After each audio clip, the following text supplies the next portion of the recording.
Hi there. Thank you for downloading, listening to, and watching the Lean Into Artcast. This is a show where a couple of visual storytellers get together, take a walk around various topics that tend to cross one's path when you go on this adventure of communicating with images. We think hard about it, so you will too. My name is Jerzy Drozd. I'm a cartoonist and teaching artist, and the other host is named... Hey, I'm Rob Stenzinger, and I do a lot of stuff. Make interactive things. I teach like a teaching artist does, and I coach UX type things, collaboration, and using evidence and observable stuff that you can work into your collaborations, into your business to include your audience, include yourselves, include the world, make better decisions, make more meaningful products. Good to see you. Good to see you. How are we holding up? It is, we're heading into the autumn. We're still in the midst, at the time of this recording, a pandemic. It's 2020 has been one heck of a year, to say the least.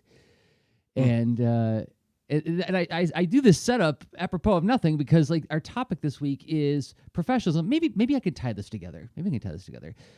I'm thinking about professionalism a lot lately because of my recent job as the interim executive director of Cartoon Crossroads Columbus. And as the executive director, I have to be the public face of this organization in certain ways. I'm going to a lot of meetings, and I'm meeting with a lot of different groups and organizations, like people who work in the hotel industry, people who like potential donors, and then going to grant review sessions, talking with people who are, giving us grant money and explaining why this project is so important, and so I'm thinking a lot about the way I present myself and a lot of like, what does professionalism mean to me? And I thought maybe it'd be fun to dig into that in a lean into arty way, because I feel like this is a topic that can easily get prescriptive. And in a prescription, the problem with prescriptions is they can very easily slip into myopia, where it's like, well, this is just the recipe, 1, 2, 3, you do it this way. And then you're a professional, that's all. and that doesn't... Right. Yeah, there's got to be some sort of meta, some sort of like higher level and sort of exploration we can do to look at how professionalism can have permutations and how it can have different inflections. And in different contexts, different kinds of professionalism I think are probably called for. At the same time, Certainly. Yeah. And I bet at the same time, we're also going to find some like major, no, that's unequivocally, we could say without hesitation, that's unprofessional, right? Exactly. Yeah. I mean, there's, if you pick some kind of principled framework to work within, there's clearly a, hopefully there's some kind of flexibility so it can grow and evolve and include others and whatnot. But then at the same time, there's a point where stuff falls outside of it. Like, I know I'm going to mention toxic masculinity later, and that's way out. Nope. Yeah. It's not an environment of like pursuing like healthy outcomes for all involved, right. And being willing to flex and meet people where that. I know we're going to get into this, but like, yeah. There are, I don't know, I tune into enough contrary voices in my info stream that I'll be just what's going on the info stream, and I think like everyone loves to include their users and understand each other to right. Find a common ground and make informed decisions and stuff, right? And then things like professionalism, where I'm like, yeah, that's being professional. But then all of a sudden someone's like, professionalism is the worst thing that happened to the world. And I'm like, wait, what? So I have a lot of reactions in my daily consumption of media. and sometimes it's like, oh yeah, good point. This can be misused. This can be what have you. So I think we'll explore examples of how we found it to be, healthy and functional and understandable. Like, one thing I think that we can always work toward is to try to give the concrete ideas and experience without being prescriptive, but a little bit of like, this does work, is a good thing to model as well. It just may or may not be a fit for you. So I'm just curious to see where this goes. Me too. Well, then I should hit the music to get us to the the first part of the show. How about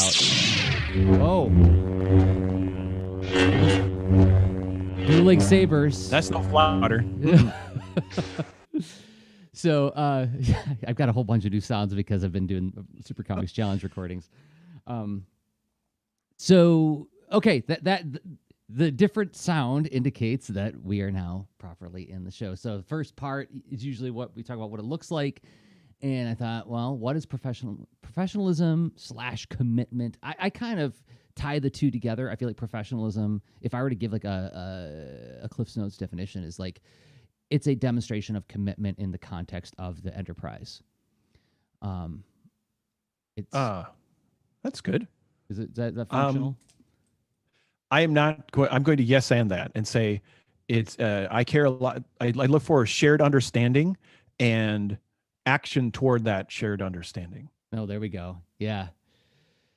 Okay, Which, so similar. Well, I think those, like, yes, I would train them together to, it's like say all those things, because I feel like you can't have commitment without shared understanding, but that's not explicit in that statement unless you add that. Okay, so what is can we just chart some things, some characteristics that we call that when we see it, we're like, that's, I guess, like, I think in the first part I want to explore what does good look like. In the second part, let's look at what not good looks like.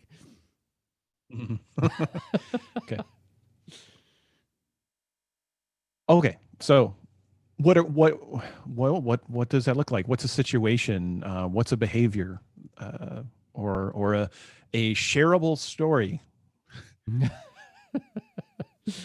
Because all of us are in situations where, so in a way, this would be vague tweeting, right? So we're not meant. There's this. This may be realistic fiction. How about there we go. Okay. Well, I mean, for me, I feel like,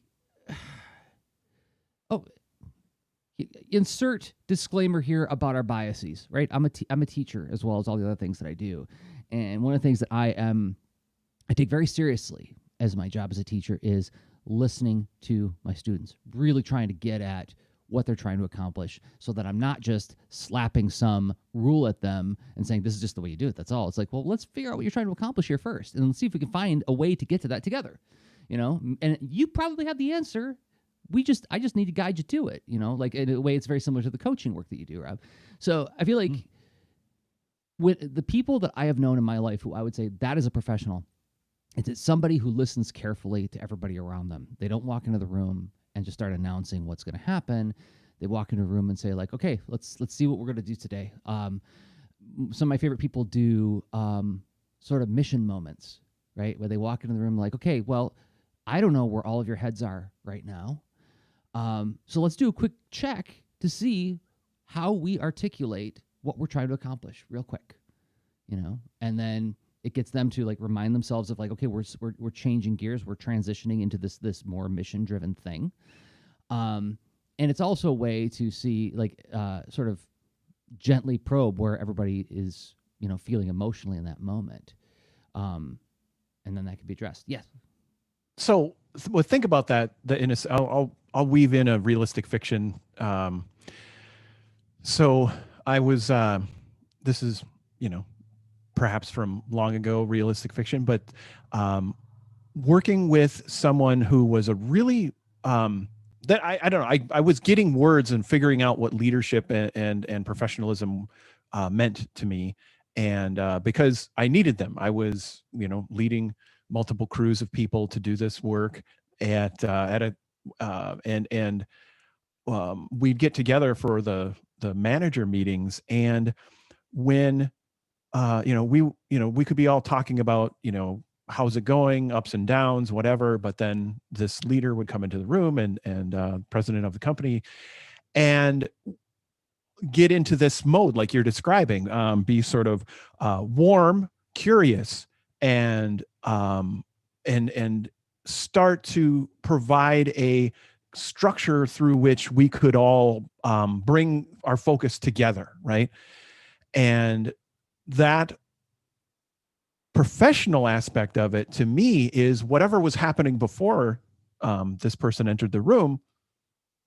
I don't know, but I would sometimes find out, oh, a contract fell through there, there's bad news happened, this or that, family wise. And then this person comes into the room, and all of a sudden they're not about that, they're about this, and bringing stuff together. And I think sometimes that's where some tension lies. It's like, well, are you being genuine? Professionalism isn't being honest, it's not being real. And maybe, but see, the way you phrase that, I think, is the tell, is that it's not about repressing or faking anything. It's about giving oneself over to what the moment is calling for. This context, this moment, is about something else, and I'm lending myself to it. I'm leaning into it all the way and making myself about this moment. That's not all of me. And yes, in that way, it is artificial, because like this is not the complete picture of who I am as a human being. When I'm teaching my students, they do not get all of me. They get all of my attention, and they get all of me in the context as their teacher, but they don't get the whole of my existence, the whole of my persona, my life, everything that makes up who I am, because that context is not calling for the rest of that stuff. And then I would also push back on this whole idea of like it's not real. It's like, but even when I'm working with students who are struggling, whether it's struggling with the material, or maybe they're struggling with something emotionally, and maybe they're struggling with the social dynamic in the room. Well, that's where other parts of my life come in, because I have that context as somebody who's lived a life and has experienced all these things to help guide them through this, right? But again, it's filtered through the context and the function of the room, right? Yeah, that I think. Yeah, I couldn't help but laugh when you put out. I've heard this argument too, and I completely forgot about it. It's like people point to this as being somehow artificial, and yes, it has artifice. But I would also argue that everything does in the way that we engage with people. Our behavior changes depending on what group we're with and what people we're with. I certainly act differently around my wife than I do around my friends than I do around complete strangers, right? And like, okay, so where's your line in the sand about what's fake? I think that's something people need to figure out, right? Where what is your flavor of professionalism? Like some people can show up and spill their toolbox on the floor, but still be incredibly accomplished in their craft. And it's just they are not feeling confident when they walk into a room, right? Or they take a little bit to warm up. And or people like, I know I've been this way, before I did 9 years of podcasting, or 10 years now, whatever, where getting into meetings and feeling, really unsure and unable to find footing. And I wanted to not leave things in that situation. I wanted to contribute. I noticed where I could contribute, and so I fought through that, and eventually built a capacity to get quicker and clear at that kind of thing. And but all of it, I feel like it's like it's not a snapshot in time of like, oh, this was my definition of professional. I'm comfortable with being wherever I'm at. But like, maybe I do want to continue and progress and change, and that's not artificial. That's my kind of growth, and what I desire to contribute, the kind of problems I want to be able to work with, inform what I feel is professionalism, and it is a tool, and it's not, but I think for some folks, it's how close it is to your natural state can vary a lot. And it could be your whole, your background, your health, your neural situation, culture difference. How do you, and even how do you work through that? What your priorities are. Like, so I once knew a teacher who their students gave them like the lowest possible marks for organization, but the highest possible marks for intellectual stimulation, right? It's like this person is an incredibly motivating and challenging teacher, but I never know, like the syllabus is no guide, right? We don't know what we're going to be doing from day to day, right? And it's like, and when I talked to the teacher about this, they were like, well, because I want to be interesting. I don't care about sticking to some kind of schedule, right? Like that was not a priority to them, you know? So I would define them as an extremely professional person, but their criteria were very different. So, but this gets to something that you put in the notes, which I thought was good, was accountability. Let's talk about that. So professionalism, it's that whole there's some kind of together context with that, and what kind of promises are you making to yourself? What kind of things have you agreed to do, or I don't know, contribute, what have you, with your team? What's your role, or how do you integrate that role to get to succeed together on something? And also clients. So, because all of it, you could be working with folks who you have clarity, and they can come up short, made a commitment. Oh, I'll have that design done by Tuesday, and it's Thursday, and you expected to be able to, pick up and get handed this work to contribute your portion to it after, because it's not a parallel thing. It's a serial thing. Some tasks are like that. So that person their feedback needs to happen with accountability of like, okay, we must update our shared understanding. Okay, this thing was missed, and why is that, and what have you. How you explore that can inform your flavor of professionalism, right? Some which we can get into some negative examples later on. How do you navigate conflict, stuff like that? Because maybe people don't want to hear the feedback, or aren't in a position to hear the feedback at that moment. But like, accountability is being willing to receive and give the feedback based on what you committed to do. And clients also are part of that.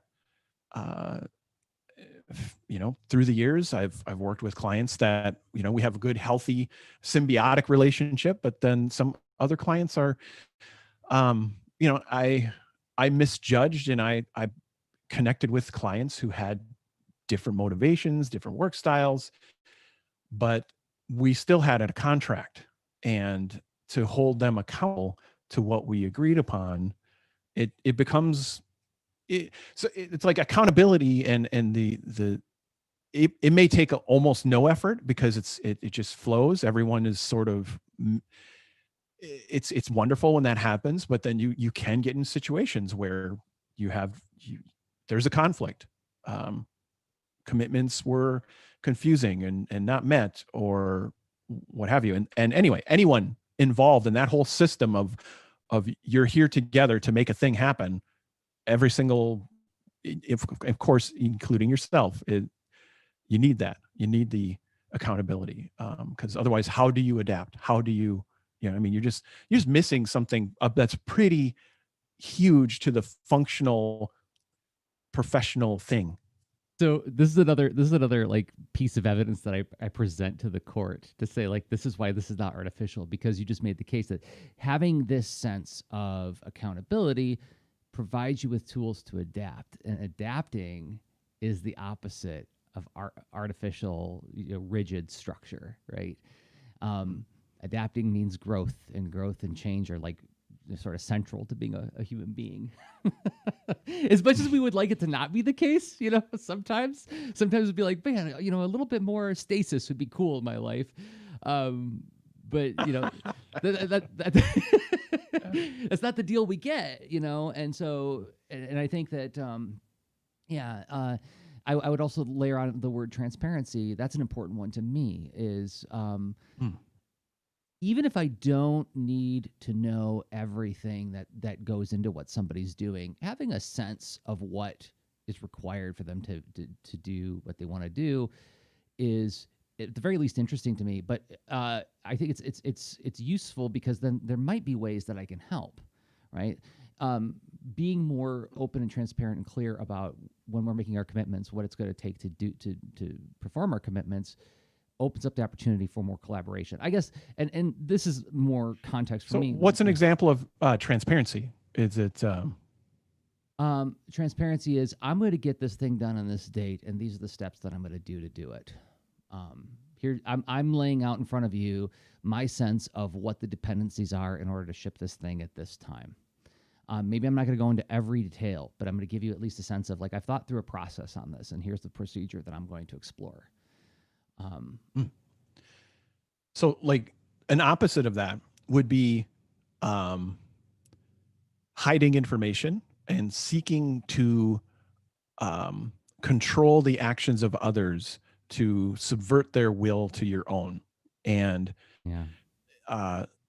don't find that, for me, that's not included in my professional, or my definition of professionalism. Yeah. But I have encountered it, which we'll talk about later on.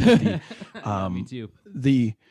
So being transparent it could mean a lot other stuff too. Like, our company's getting reorged.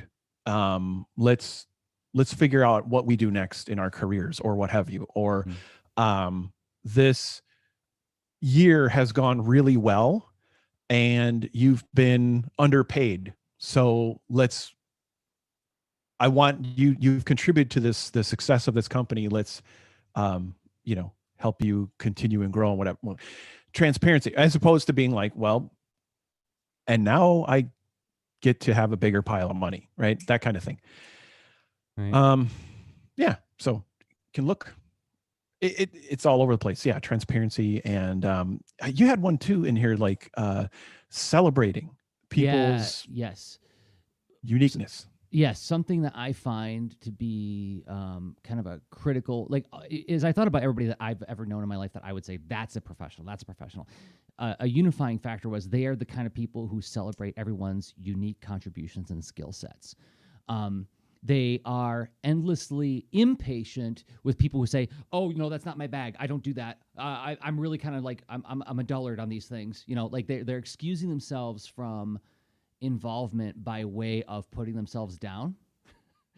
And instead of like leaning in, going like, I wonder if I can contribute to this thing. How can I help? Let me think about it for a second. Let me ask you a few questions about what it takes to do this thing. And then maybe I can provide some kind of, I can lend something to it, And these people that I would call professionals are the people who identify that behavior of the leaning in and then pull them in and celebrate them for doing that. And they point to, and I mean, I didn't make this up, right? This came from me observing other amazing professional people and what I would call leaders, people who aren't necessarily in a position of leadership, but lead through example. People who every Thanksgiving I text them and say, I thank you. I'm so thankful for you and the example that you lead for me to follow, and what they do is they specifically point to instances where, when you did this thing and you did it in this way, that was super helpful to everybody. Thank you for, just being who you are and bringing that to the room. So like a sense of gratitude, I think is part of that too. Intentional expressions of gratitude and celebration to make everyone feel like that they did something with this. I really admire that attitude and that behavior.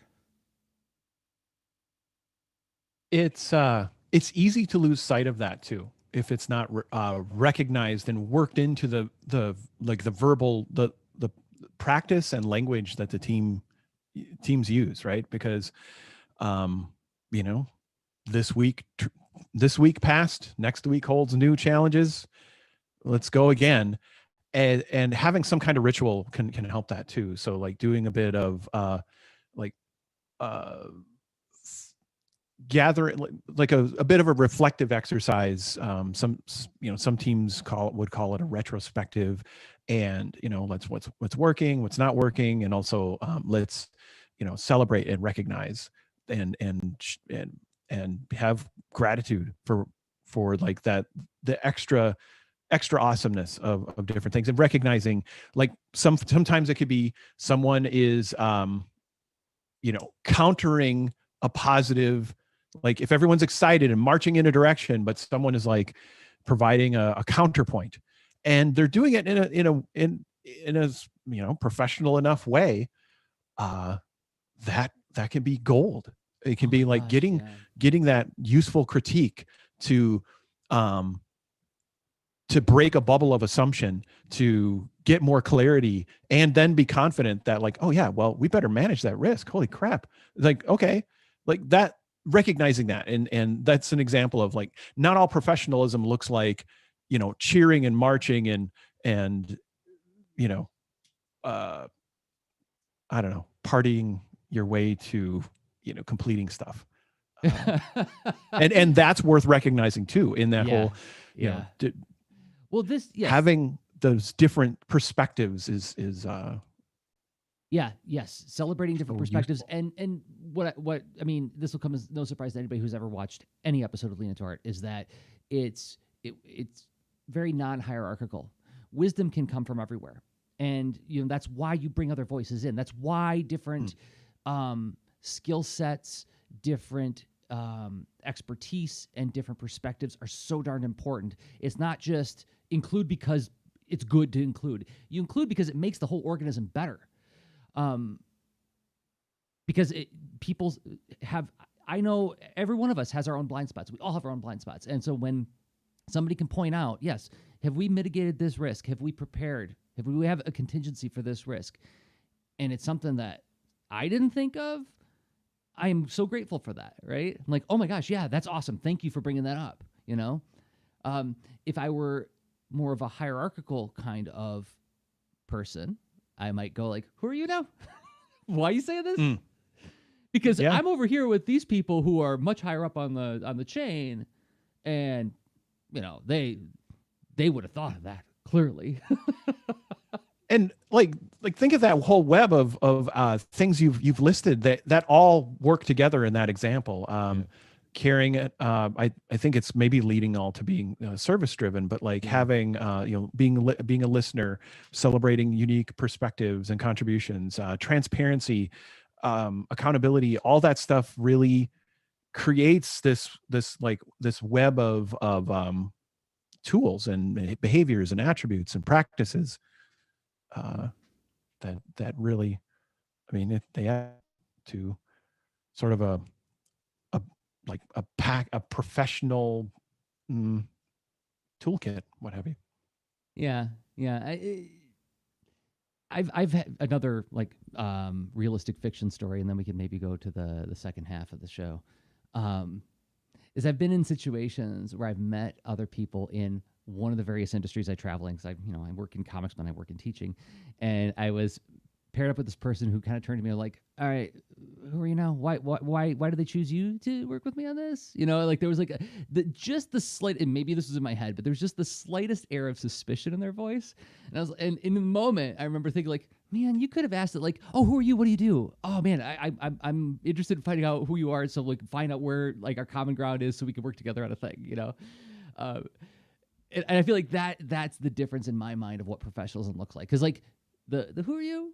No, why? That kind of suspicious line of questioning, it feels defensive, it feels protective, and that is, in my mind, no way to make a thing. It isn't. I have I really feel that way, and I know looking back at some collaborations and whatnot, I think sometimes I've been in that situation because honestly, being perceived as a threat. And that is something I'm trying to be more sensitive to, right? So let's you can,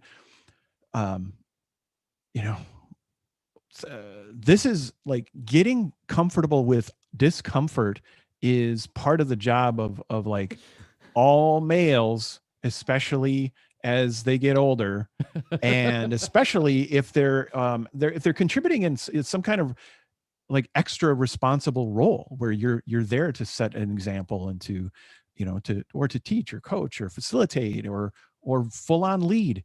That's where stuff that's discordant will come up. like that, where maybe suspicion and I'm trying to get better at that, like navigating, like, is it possible where we can get past that suspicion to then go to professional town? If we can't, then I don't know. Like, we'll have to think that's a problem to think through, a conflict to navigate.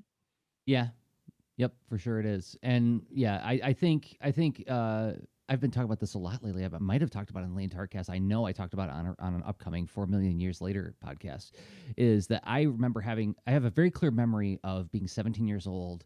And when you're 17, there's the whole, like, adults are always trying to shut us down, man. And they're like, they're locked into their worldview, and they're ossified, they're desiccated and dead, you know, like there's something profoundly unmoving about their culture. We're the dynamic new. Yeah. it was the Right Now video. That's right. We talked about this. We were talking about this like recently, just off mic, is like they played the Van Halen Right Now video at like a pep assembly, and they're like, you're the future. Like, yeah, we're. And I remember feeling as a 17-year-old very, very strongly that, you know, I bet this is what our parents thought when they were our age too. Maybe we could be the generation that breaks this cycle of, like, growing old and saying, like, kids are dumb. And that people who we, like, if we don't know something, it must be a threat of some kind, right? I didn't have the words for it like that back then, but, like, something that, like, again, this idea that wisdom can come from anywhere, and, you know, like, be open to different perspectives. And it's okay if you don't know about that perspective, because now you get to learn about it, you know? That's the other part that I think is, like, it catches us off guard sometimes. So, anyway. Yeah, so many, that's, as, I don't know, like, I guess my history with this is interesting, because so when I was 17, I had my own apartment. I was, you know, out on my own, and I was working to, let's see, I was, one of my gigs at that time, let's say I was a food production leader at Burger King, right? I was always excited about leadership, and it's like, oh yeah, I want to, you know, lead my junior achievement company and all that stuff, and all this is contemporaneous around that time. And so I had this weird thing where it's like, an adult would see me and be like, my expectations are none or super low. And I'd be like, hurdle, jump. I will show you I'm responsible, and we're, you know, I'm going to meet this with all this enthusiasm that's so limitless. Look at this energy, and I care, and I'm listening, and all this stuff. Anyway, different situation, but also, you know, so I somehow was able to dodge some of that, but then you always come up with folks who really have hardened beliefs about, you know, participation and leadership and decisions that are incredibly hierarchical in a way that isn't necessarily effective for the problem space. A lot of leaders LARP like they're wartime generals. Okay, great. You really a wartime general?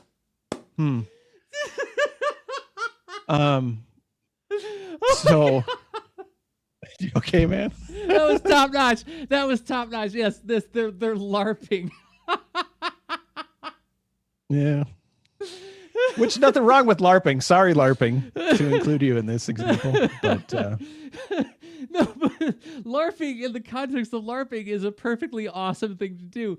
But LARPing when you're running or leading something is, like, exactly not the right thing to do. Oh my God, that one hit me right between the eyes. That was good. Oh. Trying to put my costume, going to work. I'm going to pretend I'm a general today. Yeah. Oh, and honestly, and it's a misinterpretation of how that organization functions, because honestly, like, a lot of decisions happen in parallel in really robust synchronizing ways, because they're facing realities that have to be adapted to very intelligently in you know, their constraints they face and their context is so much more severe than someone saying, no, you don't get to take a break for no reason. Yeah. Right. Got to keep on fighting, Yeah.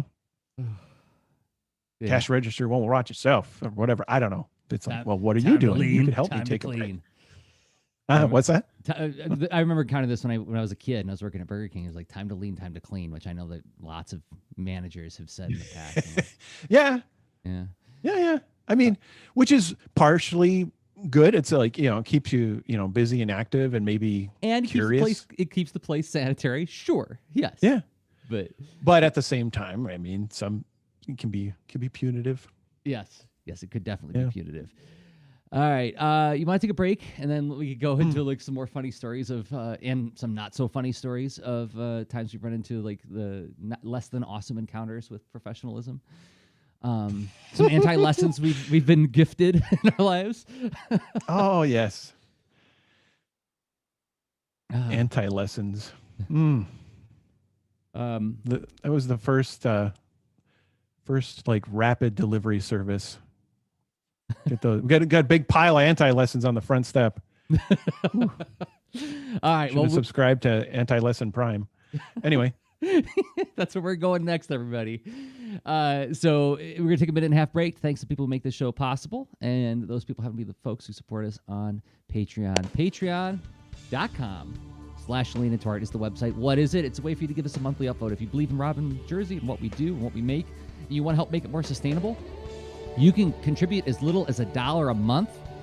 You can also do a one-time contribution and cancel at the end of the month. You can just like make whatever you feel you can part with to help support the show, and then avail yourself of the behind-the-scenes content, and then punch out at the end of the month. But I want to thank 5 people who have been supporting us on an ongoing basis. Their support means a lot to us. First up, Brandon Dayton. Thank you, Brandon. Brandon, who has that new podcast, How to Be an Artist, and friend of the show. You can find him on Twitter at Brandon Dayton. And Dave Sri Say, creator of the Emerging Task Planner, which I've used every day for 12 years now. Thank you, Dave Say, for that and for supporting us. You can find Dave on Twitter at Dave Say. And Gail Bushman. Thank you, Gail. You can find Gail on Instagram at Nightingale Art. And Carrie Goebel-Billick. Thank you, Carrie, longtime supporter of the show. You can find Carrie on social media at Mushin Girl. And David Arbentrout. Thank you, David. You can join them all at patreon.com/leanintoart.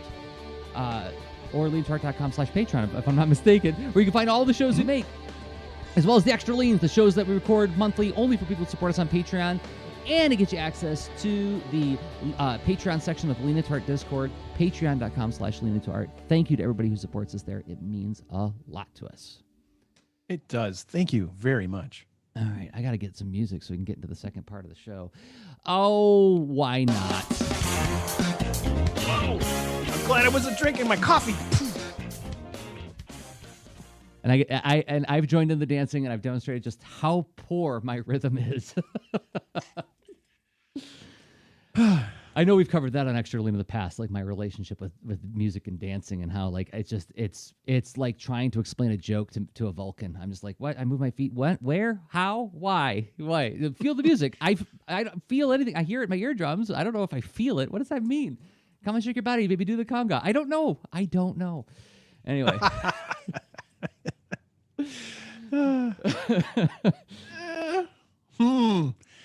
For some reason, what's funny, fine. So feeling discomfort with something, it can be like what transpires in reality can be different, especially from an outside observer. So anyway, I saw you lead a whole conga line once. So anyway, that's right, you did. Yeah.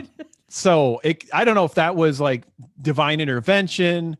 No, that was okay. See, there's a magic spell you could play on me, everybody, and it's almost like a Manchurian Candidate thing, where if you say like, Jerzy, we need your help to create a joyful experience in and around comics. Can you do it? I could be laying in an alley bleeding, and I'd be like, well, I'm there. Then like my consciousness leaves my body, and then it just does a thing. So. It was something to see, and you had the moves. And Shadow it's just how Electronics is in interesting. the Shadow Electronics is in the YouTube chat. He's saying, please post footage of Jerzy running a conga line. I think footage exists. I'll have to go back to my Google Photos. I think you shot video of that, if I'm not mistaken, or did Ann? Ann or you? I know footage exists. I was the camera person.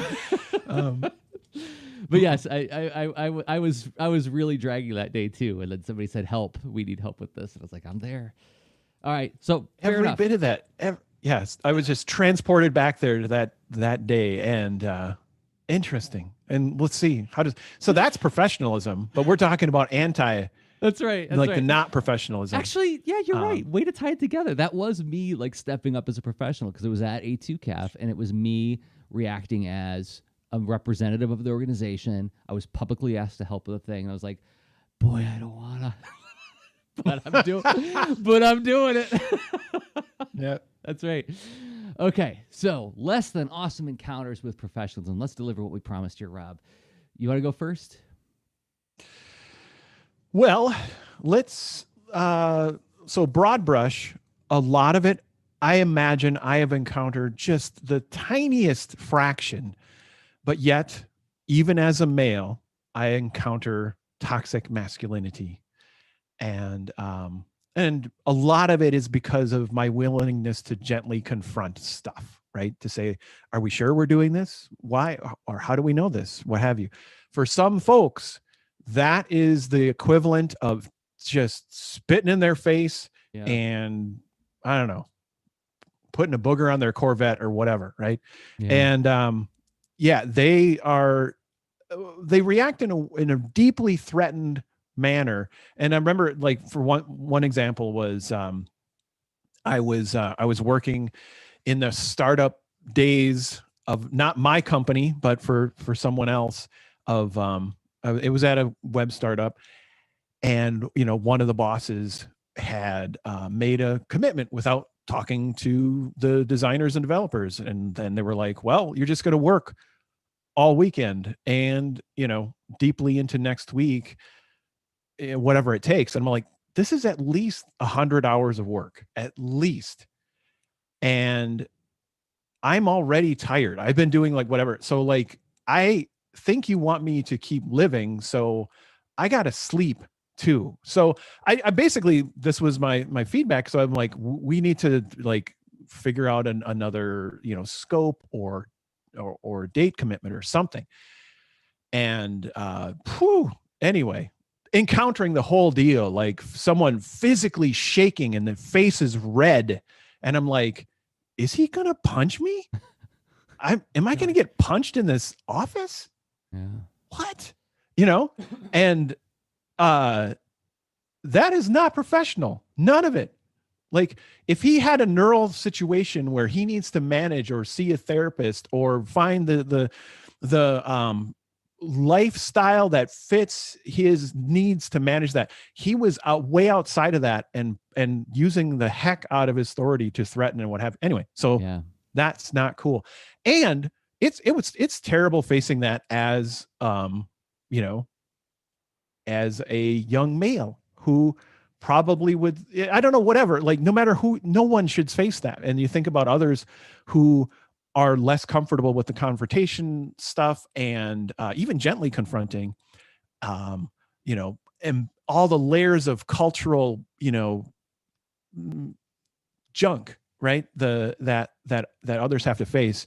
So I think of that and think it sucked, but I'm lucky, So in a way, it's like, it could be even worse for other people to face that kind of thing, and it's like, anyway. Yeah. And I had one other, I could go on, and again, like, what's one of those things where, because I care and I listen and I advocate and whatever, and a lot of folks will share with me, and people of different backgrounds and circumstances, even though I'm a white middle-aged male, folks will talk with me, and I, because I'm an advocate and an ally, and I want to put in the work and help and serve and stuff, and tear down the whole crap of the patriarchy and the toxic masculinity that just flows through it. And so sometimes folks will recognize that and share their stories, and I don't have, they're not my stories to share, right? But there's so many volumes of that, right? And then like one other example, it was less physically threatening, but it was career threatening. And I had someone who I really looked up to as a mentor and had tons of disagreements with and what have you. And I felt safe in disagreeing with them. And all of a sudden at a company event, they come up to me because I moved on to a different team, and that was disloyal. And I broke this control they felt they had over me or something, right? But because of the disloyalty, he told me I would never work in tech again. And, like he's going to just ruin my career. That's so weird. It's so weird that in working with other people, you want everybody to hopefully be successful at the thing. You want everybody to win if you can make that happen, right? Like, especially if you're a leader, right? Your job is to make everybody like Mark Nelson is actually speaking of which, has his students listening to the show right now while they draw. And it's like, I think about, like, as a teacher, it's like, if a student, and I actually had this happen when I was in middle school band. I remember I was in middle school band, and I decided that I didn't have time in high school. I was about heading to high school, and I'm like, I need to put more attention towards my art because I got this important endeavor called comics that I'm going to give myself to with all of my heart and soul, right? And like, I knew it with that kind of fervor when I was 13, 14 years old. And so, but I thought, well, my band teacher is expecting me to be in marching band next year. I need to let him know because I'm going to be accountable, right? I didn't say it in these words. I was only 13. But I'm like, I got to go to let him know that I'm not going to be in there next year. So I go to his office after class, and I'm like, hey, I just want you to know I'm not going to be in band next year because I'm really going to focus on my drawing. And he turns to me and is like, well, your older brother quit band too. I guess the Dros are nothing but a bunch of quitters. And I was like, and he was so angry with me. And I'm like, whoa. And like, even as a 13-year-old, like, this is high school band. Wow. I made no promise to you that I was going to be a professional musician. This was something I just did because I wanted to learn how to play an instrument. And like, you're like shaming me about this. And I felt the shame, right? Like, 'cause I was just a kid and he's a grown up and everything. That feels terrible. That's right? so awful. Yeah, right. Yeah. Like that's, I don't know what was going on in that guy's life at that moment. I don't know whatever else he was bringing into the room, right? Like, I'm not happy about the way that went out, and I feel kind of bad for him. But I forgive young Jerzy for running out of the room feeling miserable because, like, what else would a kid do in that situation? But like, that kind of thing, that kind of like, if you surprise me in a way that like my students who decide not to make comics, but like one of my favorite students of all time is going to film school. It's like, oh, how dare you give up this thing that like I love so much. I love it. You don't have to love it. And what's more is like, I as a teacher, my job is to help you get to where you want to be in any way I can, right? Like, you want to make film? Cool. I know some storyboard artists. When if you need any advice, I can maybe set up an introduction for the two of you, kind of thing, that kind of thing. But that whole idea of like, I as the leader or collaborator somehow have some kind of possession of your agency is profoundly gross. Mm-hmm. That is not collaborative. Yeah. That is the antithesis of collaboration. And I try to think, like, sometimes with an anti-lesson, I think, well, where could this be applied, right? And not even in that way, like, but like, what if you felt that kind of betrayal energy, right? What do you do with it, right? Yeah. And when is it even appropriate at all? And the best I can come up with is ethics, right? And so if you hit a boundary in a professional situation that is like, we're going to hurt people, or this isn't okay what we're doing, and that's where feeling betrayed, of like, oh no, I didn't realize I agreed to make this thing that would do something not cool, and not a positive thing for the world and people around in it. Then finding some way to channel that in whatever, engage in conflict and see where it goes, right? But then again, doing it in a way that's threatening and dealing with sort of, physical safety issues, emotional safety, or like, I guess, career financial safety, all that, like, not cool. Yeah. Just, yeah, those are boundaries. Don't ever cross that. But, you'll probably encounter people crossing that on you at certain points. And Yeah, it's worth thinking about, like, how do you navigate that? And it just, you witness it, it's a conflict, and where do you go? That's a whole other topic besides just listing less than awesome professional encounters. Yeah. Well, Ashley is in the Discord watching live, and Ashley says, unfortunately, management often attracts people prone to power trips. And that's, and I think since it was Ashley who made this comment, I can bring this up because Ashley, by the way, everybody, was a guest on the 4 Million Years Later podcast last week, and it was a really fun conversation. Fun too. It was really fun. 4millionyearslater.com. But one of the things that we've talked about on that podcast, and I think I talked about it in that discussion with her, is like when I was a kid, I would often look at trader characters like Starscream and say, like, that's confidence, right? Because he can look somebody more powerful than him in the eye and say, I could do it better than you, right? Never mind that, like, because I remember, like, in the Transformers movie, there's this part where Megatron's, like, laying on the ground, he's dying, and Starscream kicks him in the stomach. And I remember, like, my parents being like, oh, that's bad. You don't kick him when he's down. I was like, no, he's getting his revenge because Megatron's always pushed him around. Like, even, like, gentle little Jerzy conflated aggression with passion, right? And it's an easy, I feel like it's an easy line to cross. So not to forgive anybody for doing it, but I'm just saying that I feel like we're all, we all have the ability to do it. Yeah. That is a good point. And practicing practicing navigating a space of confrontation, negotiation, recognizing stuff within yourself, separating. Honestly, like, one of the biggest things, tools for that, in my opinion, is to notice, right? The analytical eye is like an event comes up, emotions come up, because of the circumstance you're in. Someone's doing a less than awesome professional thing, and you're there, part of, experiencing it. And so that's the action. Do you just react, right? Or do you put a little space in there? Yeah. And what happens in that space could be different for, all of us, right? But, like, hopefully something, you work out what is the action that brings you to where you believe in being and stuff like that. I feel like, yeah, I say, is like, I'm going to say, like, Westerners, Americans in particular, in my experience, we have a real issue with silence. We have a real problem with allowing a moment, sitting with a moment, we feel like all the cracks got to be filled up and you got to keep the conversation moving. It's like, well, like, I have friends, and I'm so grateful for them. You're one of these friends who I can do this with, Rob, where we can, like, sit and just have a quiet moment together and just be in each other's presence, and it's okay. And I feel like that's something that it takes a lot of practice. I didn't come to that, like, immediately, but one of my favorite things is, like, when I'm having a conversation with somebody, saying, like, okay, what does that look like? What does that feel like? Let's just sit with it for a second. And that's okay. And when I train teachers, I tell them this too, is like, you're going to ask the students a question, and probably you're going to ask them, like, something that in a way that they've never really encountered it before.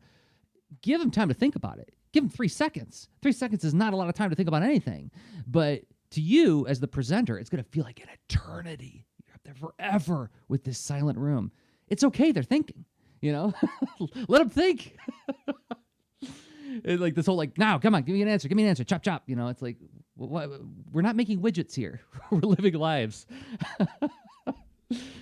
Yeah, time to think. That is really useful. And whatever you do in that space, it's you need some space. Yeah. Whether and if you can expand, if you need to expand it in order to accomplish where you want to go next, that's all right, because you're probably on a better path, something that is more aligned with where you actually want to go, as opposed to just act and react, right? Yeah. I've one that's a little bit more lighthearted, anti-lesson. Yeah. I've been on enough panels now that I feel like I can tell this story, and it'll be impossible for anybody to know which one I'm talking about. But I was on a panel once at an event. I won't say what event. Mm-hmm. And one of the panelists arrived and made a very elaborate pantomime of how tired they were, like really like thrashing around, like oh, I'm so tired. And then they said to the mic, "Look, I just can't deal with this right now. I'm gonna hand it over to these folks over here. Bye." And they walked out of the room. And we on the panel were going, "What just happened? What was that? What happened here?" And like, it wasn't a joke. It was them genuinely expressing their inability to find the capacity for the moment and then marching out. Now, on the one hand, it's like, bless you for knowing your limits, not like encroaching on what the moment required by just exiting, right? Hitting the eject button, right? On the other hand, it's like, man, is that the way to do it? It is like that's another awesome example too. So the reason you think of anti-lessons is to come up with like, how does this function towards something more healthy and useful in the future? And so there's probably, paying attention to how you're doing, and if you're not okay or whatever you're dealing with, then I imagine there's an organizer or someone that can facilitate that in a smoother way than having a wipeout in front of a crowd. But that's exactly what it was. And you're right. Like, the anti-lesson buried in there is because I am somebody who historically and to this day has an ongoing tumultuous relationship with establishing boundaries. The conga line example is a perfect example of, like, it's very difficult for me to say no to things where if there's an interesting problem to solve, or it somehow you can make a case that this is going to help people have a more meaningful interaction with comics. It's really hard for me to say no to that. So to see somebody able to say no really does look like a magic trick. I'm like, that's awesome that they had the self-knowledge to know that they weren't up for this moment and they needed some extra space. That I could learn from that, and I should. Now, what would I do different? That's where the anti-lesson comes in. It's like, how would I certainly wouldn't walk into a room and go like, my feet hurt. I want to go home. I don't like this. I'm unhappy. I got in a fight with my wife. Like, I'm not going to do that, right? But I could go to the person who asked me to be on the panel and be like, hey, you know what? Feeling a little whoopsie. Need to go lay down. I'm really sorry to let you down, but this is where we're at. I'm not going to give you a great performance today. There's another way to go about it. I think you've charted what an anti-lesson is really for, right? It's like not to do that, but to look at all of the different factors that were going into it. This is one that I have a difficult time. I haven't fully wrapped my head around how I feel about this one, but I know that when I see it, I go, not for Jerzy. People who show up to any kind of collaborative event, whether it's a performance or whether it's a meeting, whatever, and they humorously announce that they did zero prep for what they're about to engage with. They jokingly say, yeah, I didn't have time. I was playing Xbox instead, so I'm just going to wing it today. That makes my feathers ruffle. Now, I want to make sure for people who carefully listen to what we produced together, I have told the story in the past of when I was about to go on stage with a teaching artist, well, my Jedi master who trained me to be a teacher, and she leaned in and whispered in my ear just before the curtains opened, I have no effing idea what we're about to do. And then I locked up because I was very new to this. I'm like, what are we going to do? And then the curtains open and there was an audience. It was like a theater of people. And what that moment was about to me was her trusting that we had a chemistry and a dynamic and an expertise where we could navigate a topic very thoughtfully, even if we were doing it on the fly. But what she didn't do is go out to that audience and say, you know what? I knew I had to do this thing, but Jeopardy was on, and I can't miss Jeopardy. So I didn't do any prep. So we're going to figure this out as we go, right? Like, that's, I feel like that's my line in the sand with regard to professionalism is verbally dismissing the commitment. You're describing, like, whose responsibility or problem is it in that case? In one case, you're still holding it, saying, like, it's still a commitment that I'm going to meet. I am going to use this tool set of improv and facilitation to meet this moment And in fact, she is, wow, what an awesome mentor, because like, honestly, she promoted you in that moment. She did, to be her peer. Yeah. Wow. Yeah. Amazing. Yeah. So, and to just say, jump into this with me. And yeah, that's wow. She is literally one of the best human beings I've ever met in my entire life. And I wish everybody could have someone like her in their life. That is, if I had a genie, that would be one of my first wishes. Everybody needs that person to help them learn how to fly in a joyful, playful, impish, dangerous way. Because I felt like in the moment, I felt like she was like dumping me into a fire pit. Like, what are you doing?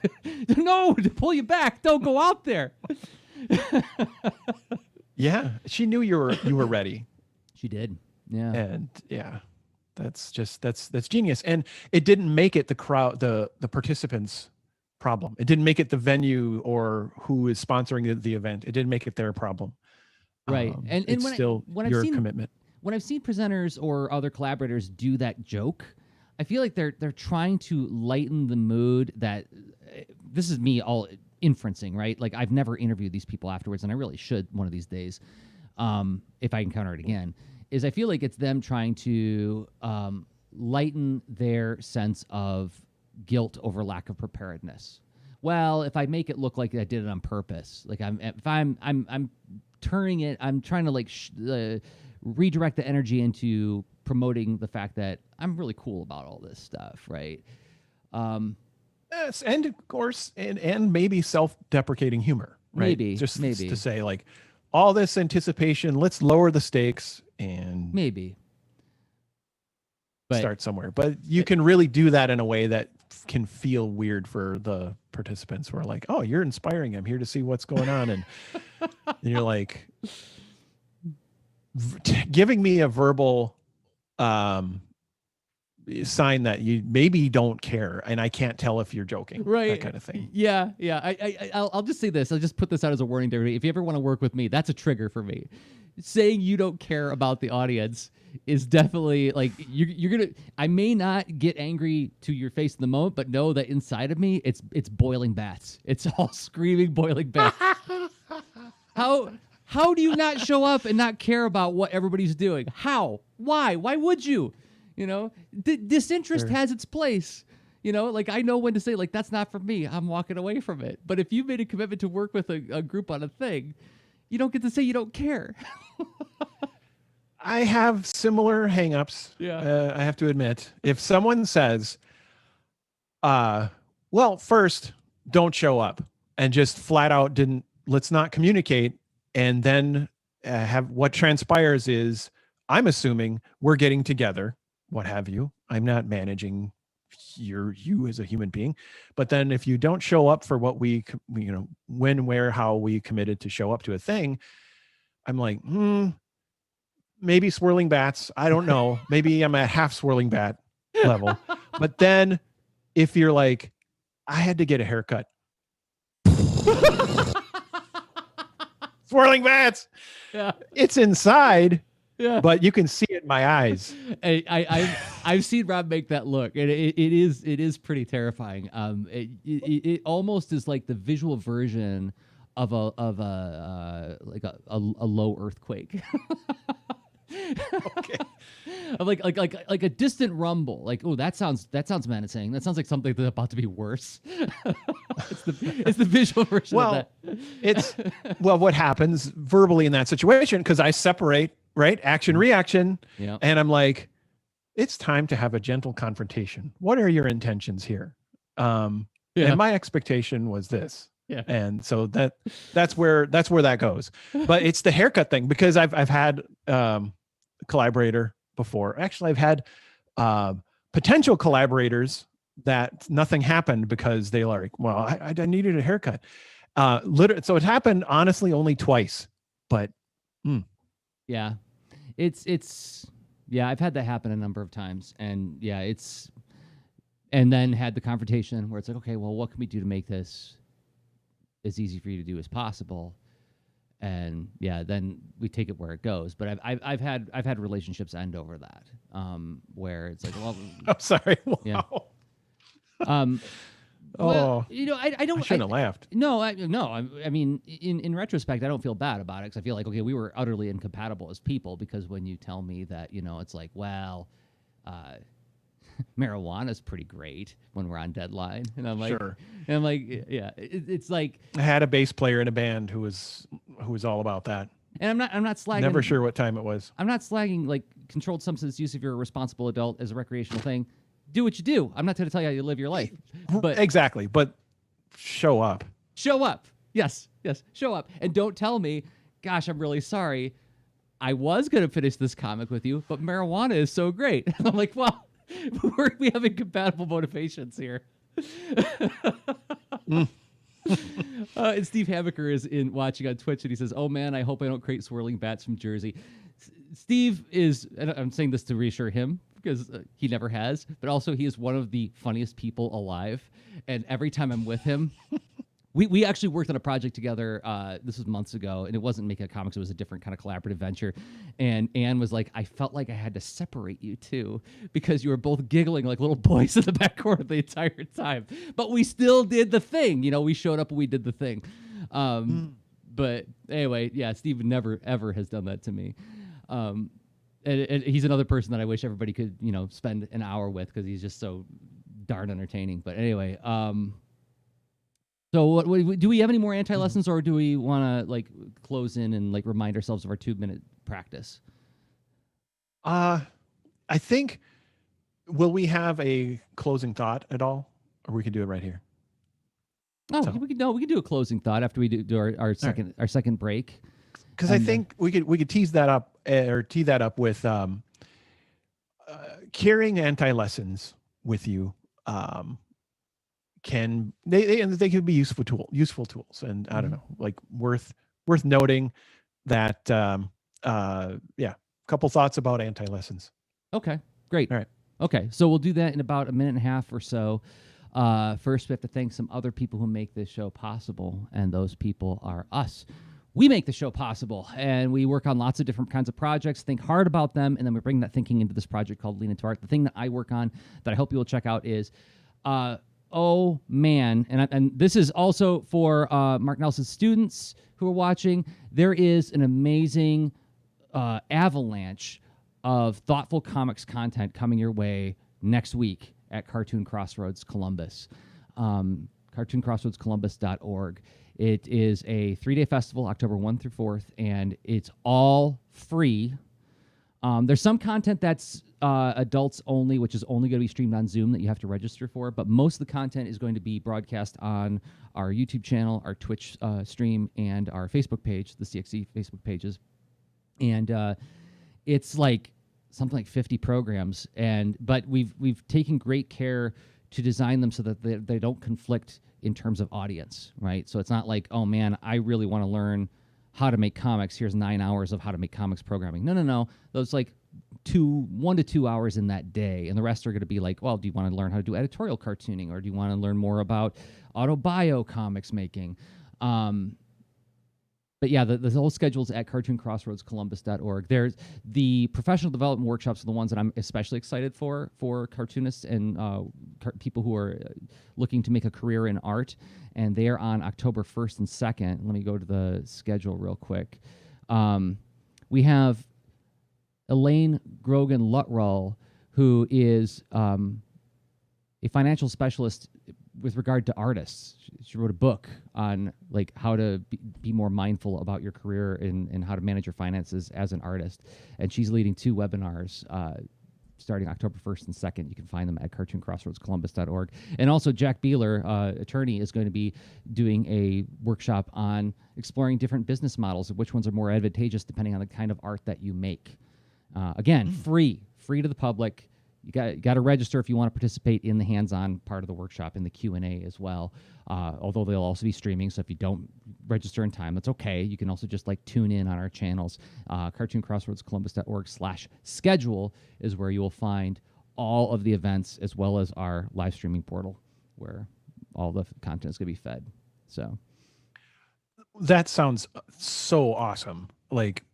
What a great set of programming you have arranged, and it sounds like for so many skill levels and everything, I'm excited about all of it and curious, and I'm just gonna have to figure out like how much I'm gonna check it out. It's because it's all happening, and you gotta be there at the place and time, right? Just go to cartooncrossroadscolumbus.org/schedule, and at the right time, and you're gonna see something awesome. Yep, that's where it'll all be pumped in. And then, yes, here's another one that I'm excited about: paper, pencils, and pigments, caring for your artwork at home. It's just possible that you will want your artwork to be in good shape later on in your career. How do you take care of your art? And so Jenny Robb, curator and associate professor at The Ohio State University's Billy Ireland Cartoon Library and Museum, is doing a presentation with, what's her name again? Miriam Centeno, University Library's preservation and digitization specialist or strategist at The Ohio State University. So you're going to get world-class information on how to actually preserve your work. As somebody who's married to a librarian and museum coordinator, I've gotten a lot of hard lessons about this because, like, when I first started in comics, I remember I would leave my artwork on the floor, because I'm like, this isn't art. This is the visual information that makes the art, which is the book. And informed me that no, the stuff with your drawings on it is the art. So anyway, cartooncrossroadscolumbus.org. Hope to see you all there. It's going to be a really exciting weekend. So Rob, tell us about your store. Okay, so I offer a variety of products and services at robstenzinger.com/store.html. And just quick overview of that, because I would love if you just go check it out. Go to robstenzinger.com/store.html. I offer creative process coaching, and there's a variety of things that we can do for you as an individual or for your team, whether like you're starting your UX system, getting more evidence informed decisions, and changing and evolving how you collaborate and involve your audience. There's a lot to do there, and I can help. Then there's like anything from like choosing your career path, doing some coaching sessions on that, or working through product practice, right? So leveling up as a creator of products. All that stuff is coaching that we can work together on that. Then I have online workshops that you can check out. Links to either place to get them are right here. You can go check out drawing user journey maps at Skillshare or at Gumroad. If you're a member at Skillshare, it's included. Just go check it out, stream it. If you want to just buy it for your own to keep, that's awesome. Go to Gumroad to make that happen. And the other workshop to mention is customizing your next creative challenge, because this is good timing. This time of year, maybe you're making stuff as gifts or something, like you got the urge, the bug to make a new product, and you're going to do it in a creative challenge style where, well, maybe there's a variety of things that happen this time of year that are big community events. Well, make that work for you. So check out this workshop at Skillshare or at Gumroad, and make your creative challenge be as experiential focused or productive and product making as challenging as what works for you, right?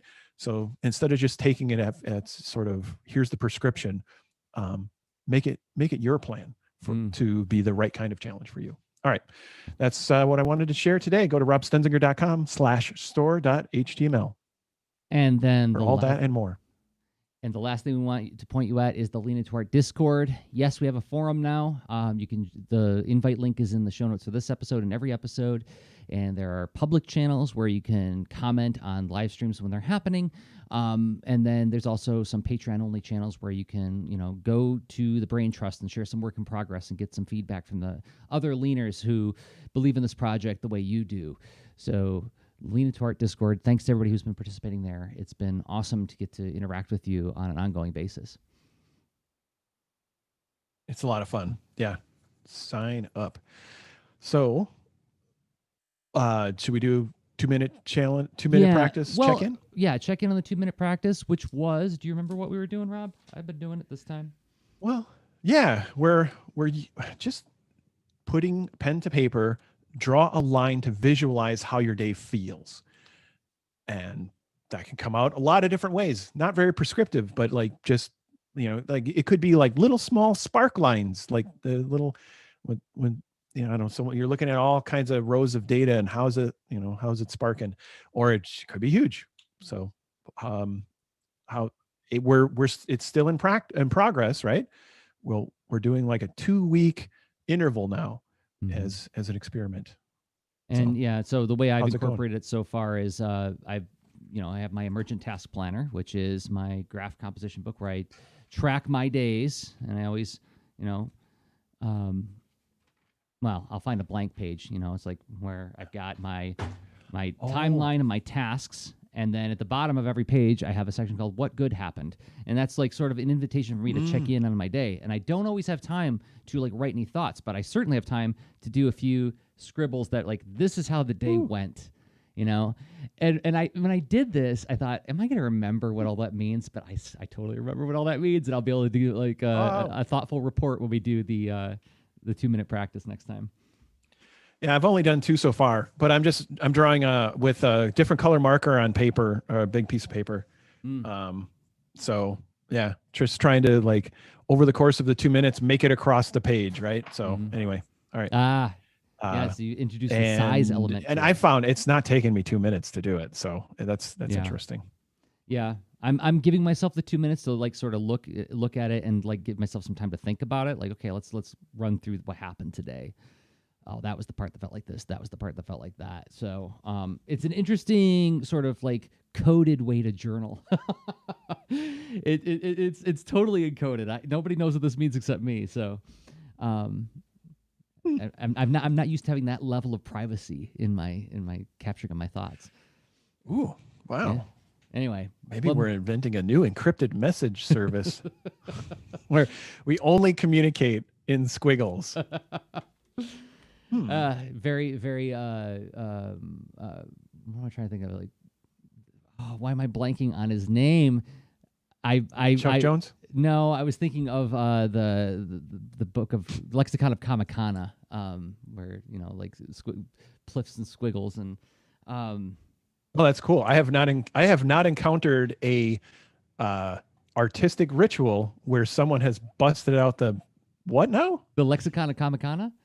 I gotta look wow, up now. That sounds like a very serious and magical thing that shouldn't be trifled. I think I'm getting the title right. Yes, the Lexicon of Kamakana by Mort Walker. That's why was I blanking on his name? Mort Walker. I've had dinner with his son. Yeah, so it's an actual book about how comics work, and the title is intentionally very highfalutin for something that is very thoughtful but very silly at the same time. Yes, thank you. Yeah, I have to check it out. As long as I don't get, I don't know, say like turned into a frog or something. There it is. There's the cover. The Lexicon. Oh, good. Phew, it looks less arcane than I expected. Okay. It sounds like I'm talking about like a grimoire or something like that. Like, yeah, this is the it's made bound in human flesh and all that. So are you? There's 2 minute. That's 2 minute practice for people who want to continue on. We'll check in on the next episode about that. And if you want to listen to the microcast, it's at leanatory.com/2-minute practice with the number 2. Final thought. What are we thinking about anti-lessons? Well, if you think you can, I don't know exactly how it works, because anytime I've encountered an anti-lesson like we described, I would maybe need to, I tend to want to process stuff. And that's just me. I don't know if that works for everybody, where like I want to journal it. I want to maybe draw or get mad about it, or jam on my guitar or something.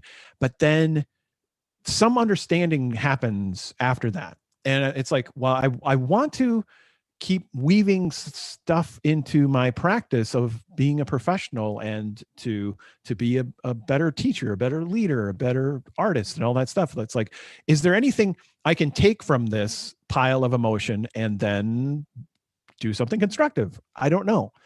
And then that's where it's like I'm sifting through anti-lessons sometimes, which makes me wonder if it's an anti-lesson. Is there, not to be all turns out, but isn't it just lessons? And maybe it's an anti-lesson where it's not been fully unpacked, and we figure out where we're going to go with it. Where you just it's basically a warning sign. An anti-lesson is like, well, dangerous. I don't know, high voltage, what have you. Yeah. But I don't know. What do you think of that? That's my thought. I think that it's not to yes and you is it's also taking an anti-lesson in unpacking it is also a practice in taking in perspectives. I could say that, like I described this whole boiling bats thing inside of me. Yes, that's an emotional trigger that I have when somebody professes disinterest in a commitment to an audience, right? Or a group or a collaborator. But then I have to say, like, well, why would they? What's their game? Why are they doing that? I could say, like, that's a monster. Don't do that. Always make that person have a nice day someplace else. That's language I got from you, and I love it. I'm using it all the time now. That's my way of just like, but there's got to be a reason that they did that, right? Like everybody's got some kind of motivation behind them, and what we say is only one data point on what we're feeling and what we're doing and what we're trying to put together. We're always getting like a sort of a snapshot of a person. We're never seeing the whole thing. So considering the anti-lesson is also a practice in observing other perspectives, because I'm never convinced that I have all of the answers, and perhaps this person is reacting in a way that is alien to me because I've never thought about what it's like to be that person, right? That's really great. I'm glad we revisited this for a final thought. Yeah, me too. Thank you. Thank you. I like making stuff with you, Rob. The feeling is mutual, Jerzy. Thanks to everybody who participated in the chats and watched live. It's always more fun for me, at least. I won't speak for Rob, but I'm betting it is when we get other perspectives and other reactions and other, sometimes something's just awesome to get a high five while we're doing a thing. So it is. I love this. I need to find a way to tune into the magic chat too. Because I'm right now I love this experiment. We're broadcasting to a variety of platforms now. Yeah. And it's helping us, reach and find folks where they are. It's like we get to get beamed to multiple venues. Yeah. And that's neat, but I don't have a way to see the chat. So I don't mean to be ignoring folks. No, and I only just cracked this code. So I'm gonna after we record the show, I'll tell you about how we're gonna fix that. So sweet. Okay. Yep. So anyway, yeah, we record the show weekly on Thursdays at noon Eastern Time, 11 a.m. Central. We stream it live a whole bunch of places: Facebook, YouTube, Twitch, and in the Discord as well, the Lean Into Art Discord. And then we collect it as a podcast at patreon.com/leanintoart and leanintoart.com. We'll be back next week with another episode. And until then, I have been Jerzy Drozd of leanintoart.com and Jerzy Drozd on Instagram. And I've been Rob Stenzinger of leanintoart.com. And I'm all over the place as Rob Stenzinger, like on Instagram. Okay, bye. Show notes for this episode can be found at leanintoart.com. You can also follow us on Twitter at the user leanintoart, and you can reach us via email at leanintoart@gmail.com. And remember, leaners aren't wieners. Thanks for listening.